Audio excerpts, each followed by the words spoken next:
Hi everyone! It's well known that stereo bookshelf speakers sound much better than a typical soundbar because the components in even the smallest bookshelf speaker are way too big to fit in a soundbar. Many stereos can't connect directly to a TV though because HDMI ARC, which is how most soundbars connect, is still not common on stereos.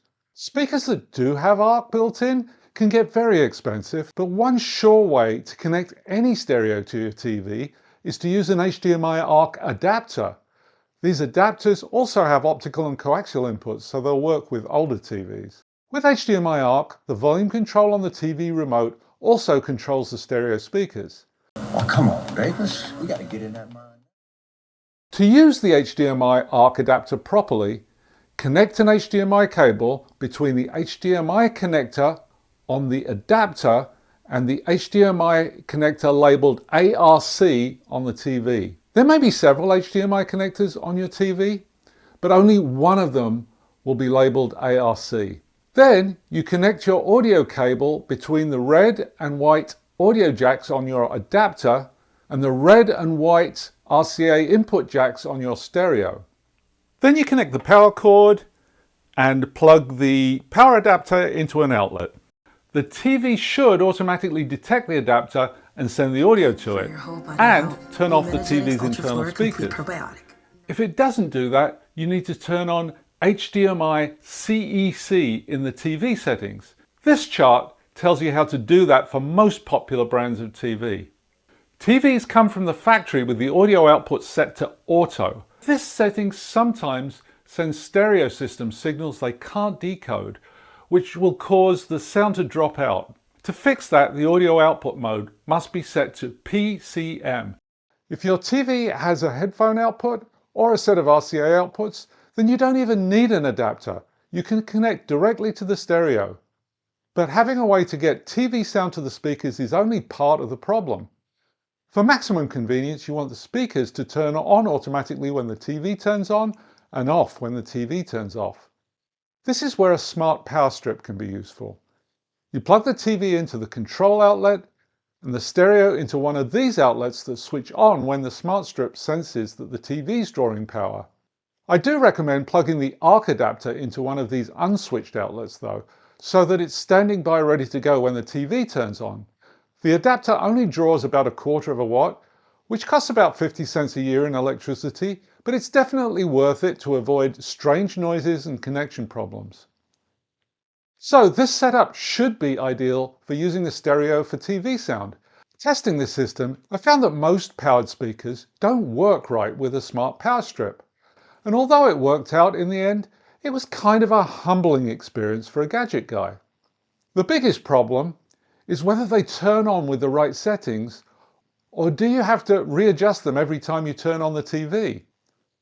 The other thing I found is that power specs don't tell you how loud something will actually sound.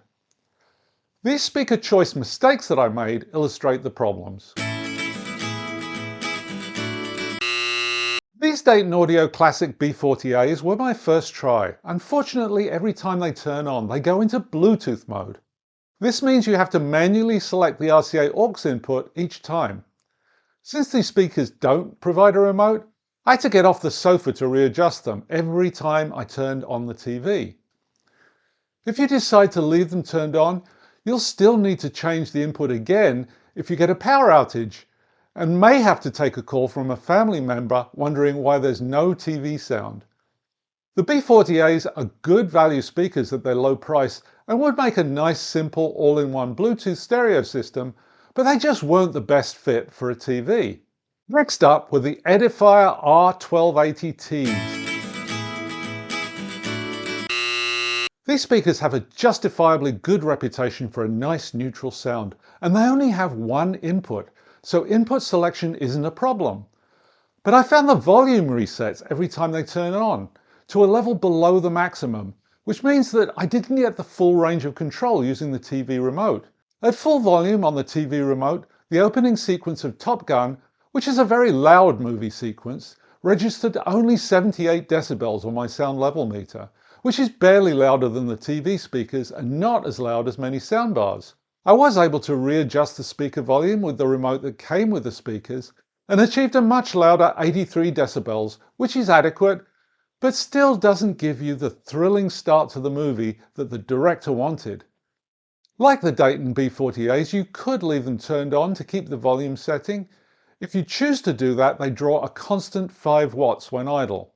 The Edifier R1280Ts are very good desktop speakers, or good for a small room music system, but they're not the best alternative to a soundbar for TV.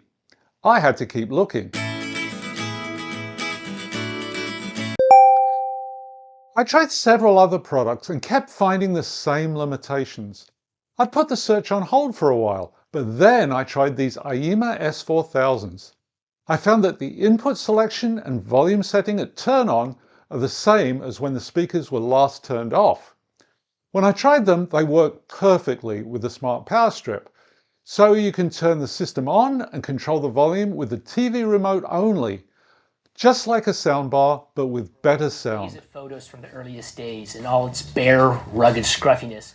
If you still want to leave them powered up to save the price of a power strip, the power at idle measured 5 watts. I also found that you get plenty of volume. On the Top Gun opening sequence, I got a respectable 88 decibels on my sound meter. The Aiyima S4000 are technically interesting because they have separate amplifiers for the high and low frequencies. This is known as bi-amping. I've seen it used successfully in more expensive speakers, but it's very unusual at this price point. In theory, it enables more perfect matching between the speaker units. In practice, the sound of the S4000 speakers is remarkably clean and distortion-free. My impression of the S4000 is that it's voiced for clarity more than strict neutrality, which gives great intelligibility of movie dialogue and TV programming. This sound character is also great for Zoom calls, so these make really good desktop speakers. The bass is tight and punchy with the speakers on their own, but if you want more boom and thunder for movies, a subwoofer output is provided. So for a pair of powered speakers that sound better than a similarly priced soundbar and can be set up to be just as convenient and family friendly to operate, you can keep trying speakers until you find some that work the way that you want them to. You can pay more to get speakers with HDMI ARC built in, or just go with what I've already found to work, which so far, for me, means the Aiyima S4000. Please do share your favorites in the comments if you know of other speakers that work in the same way. And if you like this video, give me a thumbs up and subscribe. If you buy anything from the links in the description, it won't cost you any more, but the small commission helps to support the channel and is much appreciated. Thanks for watching, everyone.